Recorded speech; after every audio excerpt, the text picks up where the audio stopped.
p.m. Do you know where your children are? Right now on the 10 o'clock news. No deal, no train service. Long Island Railroad workers threatening to walk off the job. It'll not only impact commuters, but thousands of fans heading to the Ryder Cup. And the killing of Charlie Kirk continues to echo across our nation. Investigators are looking for a motive still. This as supporters continue mourning his death. But first, breaking news. Governor Hochul makes her choice for New York City mayor, endorsing the frontrunner, Zohran Mamdani. Welcome to the 10 o'clock news. I'm Natasha Verma. And I'm Arthur Chia. And many establishment Democrats have been avoiding backing a candidate in the race. But Hochul's support is a sign that the party is starting to unite behind Mamdani's momentum. And with Mamdani's commanding lead in the polls, will this key endorsement seal the deal in November? Fox 5's Meredith Gorman joins us live right now with this breaking news. Meredith. Arthur, Natasha, this is breaking. Now, just a short time ago, Governor Kathy Hochul announced she's throwing her support behind Assembly member Zohran Mamdani in the New York City mayor's race. Now, Hochul says collaboration between Albany and City Hall is critical and that she believes Mamdani is best positioned to deliver for the 8.3 million New Yorkers they both represent. Now, Hochul said to the New York Times that she pressed Mamdani on the importance of ensuring strong leadership at the top of the NYPD and that he agreed, and that New York needs leaders who will stand against President Trump. Now, here's part of what she had to say that she released in the New York Times piece announcing her endorsement tonight. In the past few months, I've had frank conversations with him. We've had our disagreements, but in our conversations, I heard a leader who shares my commitment to a New York where children can grow up safe in their neighborhoods and where opportunity is within reach for every family. I heard a leader who is focused on making New York City affordable, a goal I enthusiastically support. Now, Mamdani also released a statement saying Governor Hochul has made affordability the centerpiece of her work. I look forward to fighting alongside her to continue her track record of putting money back in New Yorkers' pockets and building a safer and stronger New York City where no one is forced to leave just so they can afford to raise a family. As for other New York leaders... For her to endorse Zohran Mamdani and to come out strongly in favor of Mamdani's policies on affordability, policies that she shares, this is a huge boost for the Mamdani campaign. As for other New York leaders falling in line with Hochul, such as Senator Chuck Schumer and House Minority Leader Hakeem Jeffries, the same Democratic strategist says that's very possible. When the governor comes out and endorses, I do anticipate other Democratic leaders that have been on the fence to endorse Mamdani. I can't speak for Leader Jeffries, for Senator Schumer. Every leader has to make their own decision. But it certainly gives the impression that there's so much momentum.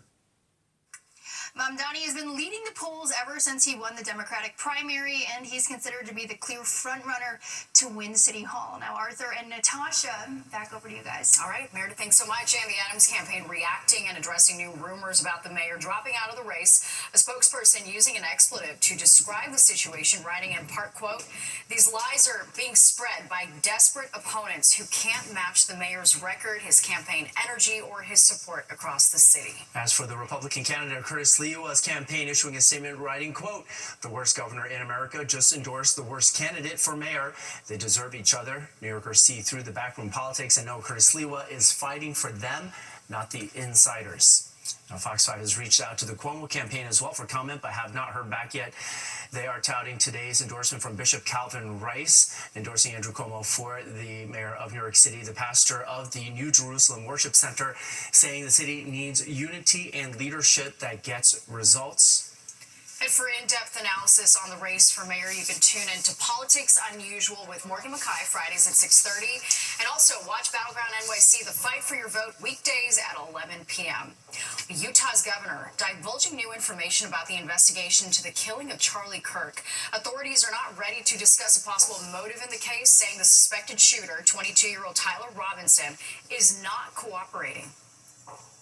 He has not confessed to authorities. He is not cooperating. But all the people around him are cooperating, and I think that's very important. There were reports yesterday that we can confirm that his roommate was indeed a boyfriend who is transitioning from male to female. That's information that the FBI had mentioned yesterday. We can confirm that as well, and that he is cooperating with authorities as well. And the suspect is expected to be in court on Tuesday. That's right, and vigils are still being held around the country in honor of Kirk, including one here in White Plains. Fox 5's Kendall Green has their message of peace. Flowers, flags, and glowing candles, all symbols of Sympathy Sunday, gathered at the steps of the Westchester County Office Building on Martine Avenue. Been home for 5 days, just in tears, crying. Peter and his brother were few among hundreds, paying respect to popular conservative influencer Charlie Kirk, murdered on a Utah campus just days before the vigil. Miguel says seeing the footage of Kirk's assassination online in real time left his heart just as heavy as the next man. It's a combination of sadness and anger. Fairness is not fair. After days of searching, 22-year-old Tyler Robinson, the person accused of shooting Charlie Kirk to death, is in custody, but the single bullet he allegedly fired added on to grief Kirk's supporters say they haven't been able to escape for weeks. Probably about 3-4 weeks now, like I said earlier, between the church shooting and then the stabbing on the train and then now Charlie and then 9/11 the other day. It's really overwhelming. For Peter, it's Kirk's 2 young children and a mourning widow he leaves behind that has him holding his own children a little bit tighter at the candlelight vigil. Someone's killed for their speech. That's something everyone needs to stand up for and against. And that's why we're here. Now, visibly strong turnout here at this vigil in respect for Charlie Kirk, and as you see, it's spilling into the street. But not everybody here lining the street shares the same point of view. Thank you so much. Thank you. Violence should never be the answer. As far as would you ever see me over there? No. But agreeing to disagree is a point of view well within view, worth protecting, even from across the street. This is America. I don't need to agree with you, but if you want to do what you want, you're free to do it. He didn't want people to believe his way. He was open to the prove me wrong. And I love that. He was open to different people's opinions. In White Plains, Kendall Green, Fox 5 News. Also developing in Utah, authorities arrest 2 men accused of placing an incendiary device under a news media vehicle in Salt Lake City. Investigators determined the bomb was lit but failed to ignite. The FBI searched the homes of the suspect and said they found explosives, firearms, and illegal narcotics. There was no information about a possible motive, and the relationship between the 2 suspects is unknown. And here in New York City, the NYPD tonight says a 15-year-old was behind the wheel of a car that struck an elderly pedestrian in Brooklyn this morning. This happened at Hedgeman and Pennsylvania Avenues in East New York just after 9:30. Investigators say the teen was driving a Honda sedan when it slammed into the 71-year-old male victim, who was standing on the sidewalk. He was hospitalized in stable condition. The driver is now in police custody. So far, no charges have been filed.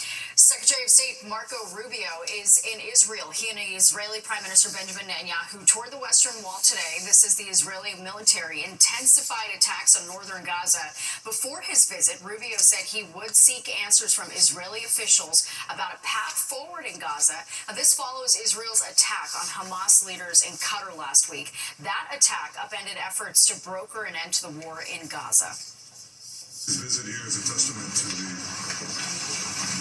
durability, the strength of the Israeli-American alliance. It's as strong and as durable as the stones of the Western Wall that we just touched.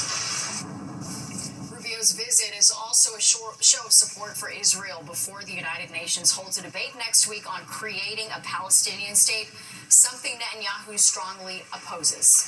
Meanwhile, a dramatic water rescue in the Rockaways was needed, where one person was left in critical condition and 2 others suffered non-life-threatening injuries. This cell phone video shows a helicopter over the scene, which is seen lowering some sort of basket. Police say at around 6:30 this evening, they got a call that people were in the water near Beach 84th Street and Shorefront Parkway. FDNY swimmers were deployed, pulling 3 people out of the water there. Well, the threats of a strike could leave golf fans in the rough. What it will mean for Ryder Cup fans if Long Island Railroad workers walk off the job. And trade talks between the U.S. and China, but it's not just focused on tariffs. It's the fate of TikTok that's also on the table when the app could be going dark. And Audrey Puente is here with the forecast. Audrey. Hi there. Well, we have a really nice evening ahead of us. Temperatures are pretty comfortable, mostly in the low 70s to 65 degrees in Atlantic City. We have some clouds out there. They'll clear out overnight. We have a really nice start to the week, but there are rain chances ahead. The details coming up. Tina? Audrey, tonight on Sports Extra, the Liberty and Mets win, but everyone else loses. Yeah, we'll be joined by former Jets wide receiver and Ring of Honor member Wayne Cravett. He'll talk about his former teammate Aaron Glenn and, of course, his new role as the head coach of the Jets. Giants reporter Madeline Burke will also be here. We'll talk about the team, Jackson Dart, and she'll also have details on the Giants' ultimate women's tailgate. Sports Extra will be on right after the 10 o'clock news. Watching the 10 o'clock news. Welcome back. A rough ride could be in store for Ryder Cup fans. Long Island Railroad workers are threatening to walk off the job on Thursday, which could mean no train service to the tournament. And it's a big tournament, so it's bad news for golf lovers and for business owners. Fox 5's Stephanie Bertini found out for them there is no backup plan.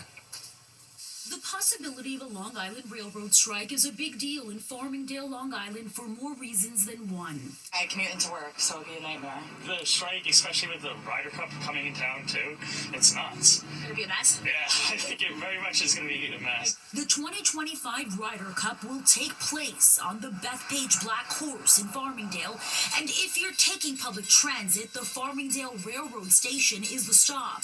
The golf tournament is set to start Friday, September 26th. But Long Island Railroad workers are threatening to walk off the job as soon as this Thursday if a deal isn't reached between the unions representing the workers and the MTA. Money is the central issue. The MTA, in a news conference last week, addressed the possible impacts of a strike. Unfortunately, if they were to strike, we could not provide service to the Ryder Cup. And you're talking about an international event.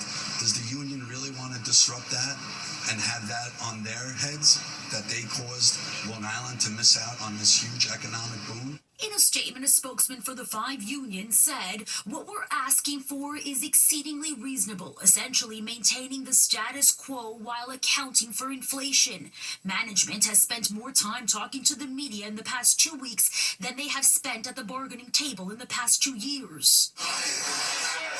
Many businesses have spent a long time planning for the Ryder Cup. Croxley's is just one of them. We anticipate some giant crowds, and we've been planning this for well over a year. We've been in communications with the people from the PGA, so we're bringing in staff from all our other locations. A possible Long Island Railroad strike was not in the plans, of course. When you're talking crowds of tens of thousands of people, mass transit's your best bet. So we really want everything to go smoothly with mass transit and the trains and the LIRR. It would be a big impact if there was an issue. In the event of a strike, driving to Farmingdale would be an option for those attending the golf tournament, and that's a concern for residents like this woman. She knows there just isn't enough parking. We barely have enough parking for locals on a Friday or Saturday night. As site preparations for the Ryder Cup are underway in Farmingdale, It would be good if they have the golf tournament. That's what a lot of people are talking about. I think that's, for us here, I feel like that's the biggest issue, honestly. a big question is if a Long Island Railroad strike would affect it all. Stephanie Bertini, Fox 5 News. No doubt that still holds up there. The weather has been absolutely perfect. And Audrey Puente is next with the forecast.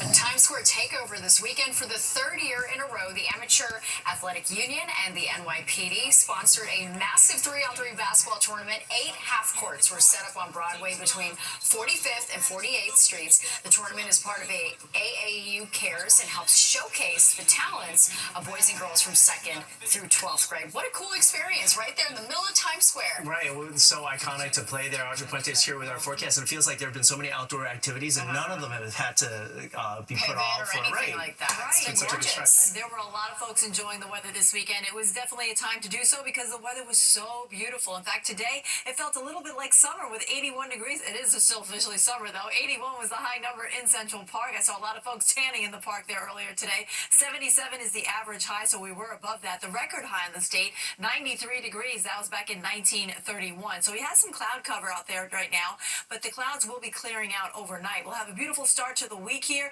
There is a a chance of showers by the time we get into the middle part of the week, and temperatures will be warming up as we round out the summer season. It's going to get quite warm by Friday.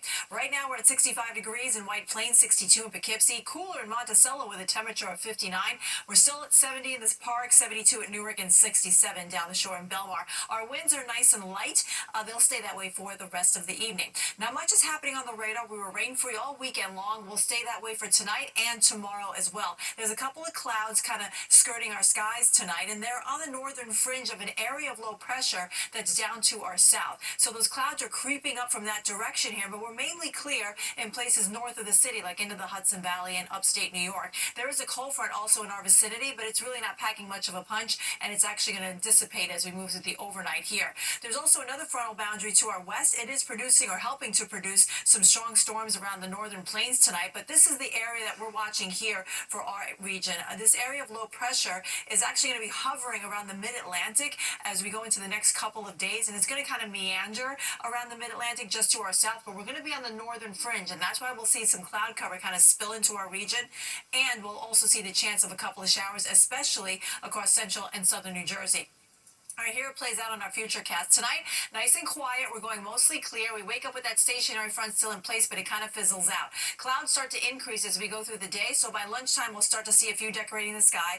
By the afternoon, we'll see a mix of sun and clouds, but you can see a couple of showers now starting to pop up here around Vineland, heading down towards Cape May. That's the northern fringe of that area of low pressure I just pointed out. That's to our south. High pressure is trying to work its way in here. It's going to keep things pretty quiet north of the city as we go into the next couple of days, but it's really going to do battle with that low coming up from the south. And you can see the rain showers here by Tuesday afternoon, kind of creeping northward. So I'm leaving the chance for an isolated shower on Tuesday, but I think on Wednesday that low is going to come ever so close, and that's going to help produce more scattered showers as we go into the middle part of the week. In the meantime, out here in the Atlantic, the National Hurricane Center watching this disorganized area of storms. This one actually has a 70% chance of developing into a depression. Should it develop into a tropical storm, the next name on the list is Gabrielle. Tonight we're dropping down to about 63 degrees in the city, cooler in some of the suburbs. It'll be comfortable. Tomorrow looking at a high of 80 degrees, another day with a mix of sun and clouds, very nice across the region.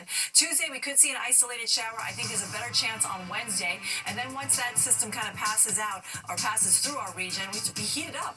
High temperatures in the mid-80s by Friday, giving us a last blast of summer before we get that fall feel going into next weekend. Now stay tuned. We'll have more of the 10 o'clock news. We're back right after this commercial break.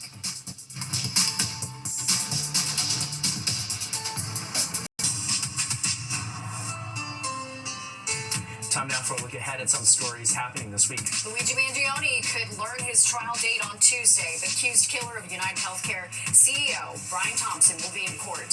The judge is expected to address motions related to trial scheduling, which may involve deciding if the state or federal case proceeds first. And TikTok could go dark again, this time on Wednesday if the U.S. and China do not reach a deal. Chinese and American officials met in Spain today. President Trump gave ByteDance multiple extensions to divest U.S. assets. It is unclear if the president is willing to extend the timeline yet again. Last year, Congress passed a law mandating the sale of the app or force it to shut operations down in the U.S. The German-American Steuben Parade will march up Fifth Avenue on Saturday. The 68th annual event showcases heritage and culture, including marching bands, floats, and dance groups. The parade kicks off at noon. The Daffodil Project handing out native wildflower seeds and free daffodil bulbs at Union Square today. This was the second of 4 weekends of the citywide project since 2002. Over 9 million daffodil bulbs have been given out and planted in the fall. They become some of the first flowers to bloom in the spring next weekend. The Daffodil Project will sprout up in Harlem and on Staten Island. So beautiful. Well, the 10 o'clock news continues.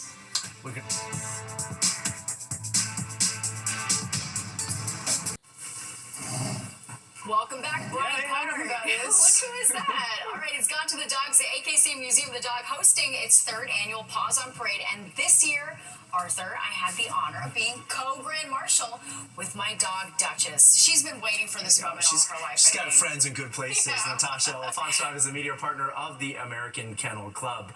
Now that does it for us. Now you're all caught up for the week ahead. If you've missed any part of the 10 o'clock news, you can always catch an encore on our free streaming app, Fox Local. Just scan the QR code on your screen to download the free Fox Local app on your phone, where you can stream our newscasts anytime. And don't go away. Sports Extra with Tina Cervasio starts right now.